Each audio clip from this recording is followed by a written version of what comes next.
Hello friends, welcome to Chandrakantha recipes. మినపసున్నుండలు అనగానే నెయ్యి ఎక్కువగా కావాలి. మనకి నెయ్యి ఎక్కువతో ఉంటేనే ఈ మినపసున్నుండలు మంచి రుచిగా ఉంటాయి. దీనికి కొద్దిపాటి నెయ్యి తక్కువగా పట్టే విధంగా ఈ రకంగా చేసుకోండి. 2 కప్పుల మినపప్పు తీసుకొని బాండీలో వేసి మీడియం ఫ్లేమ్లో వేయిస్తూ ఉండండి. ఇది దాదాపు ఒక 10 నిమిషాల తర్వాత మీకు రంగు మారుతూ ఉంటుంది.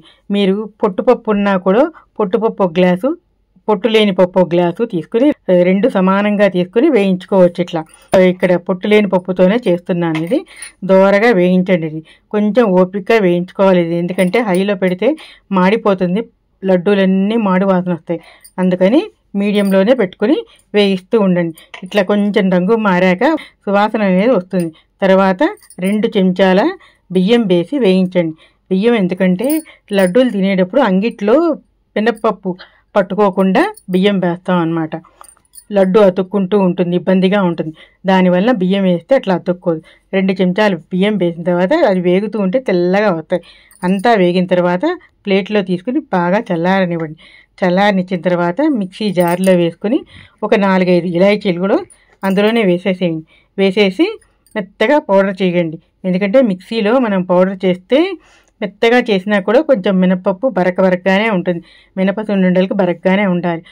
ఏ కప్పుతో మినపప్పు తీసుకున్నామో అదే కప్పుతో 1/2 కప్పు పుట్నాల పప్పు పొడి చేసి అది కూడా కలుపుకోండి. వద్దనుకున్న వాళ్ళు అవాయిడ్ చేసుకోవచ్చు. ఏంటంటే మరింత రుచి పెరగడం కోసం పుట్నాల పొడి కూడా వేస్తామన్నమాట.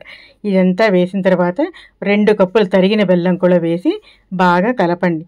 ఇదంతా కలిపేసిన తర్వాత మళ్ళీ మీరు మిక్సీ జార్లో కొద్దిగా వేసుకొని మళ్ళీ పౌడర్ చేసుకోవాలి. అప్పుడు చేసుకుంటే ఈ బెల్లము ఇవన్నీ బాగా కలుస్తాయి అన్నమాట. బెల్లం కూడా మెత్తగా పౌడర్ అయిపోతుంది. అంతా పౌడర్ చేసిన తర్వాత పళ్ళెంలో తీసుకుని నెయ్యి 1/2 కప్పు తీసుకుని కరిగించి మీ చేతికి పట్టినంత వేడిగా ఉండేదాకా చూసుకోండి.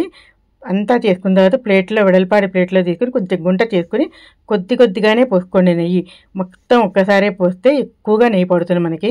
కొంచెంగా నెయ్యి పోసేసి ఒక 2-3 లడ్డూలు సరిపడగా పోసి ఇట్లా కలిపేస్తూ ఏ ముద్దకు ఆ ముద్ద అన్నట్టుగా తీసుకుని ఒక్కొక్క లడ్డు చేసుకోండి. అలా చేస్తే మీకు ఉండ కరెక్ట్గా వస్తుందన్నమాట. లడ్డు చక్కగా చేయడానికి వస్తుందేను, గుండ్రంగా వస్తుంది. నెయ్యి మనకి తక్కువగా పడుతుందన్నమాట.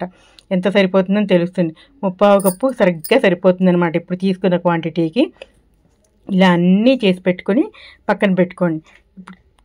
అప్పుడు మీకు నెయ్యి సరిపోకపోతే అప్పుడు 1 చెంచా వేసుకోండి. అంతేకాని మొత్తం ఒకటేసారి నెయ్యి వేస్తే 1/2 కప్పు సరిపోదు. మనకి దాదాపుగా 1.5 కప్పు పడుతుంది నెయ్యి. అందుకని ఈ రకంగా ట్రై చేసి చూడండి. మీకు నచ్చిందనే అనుకుంటున్నాను.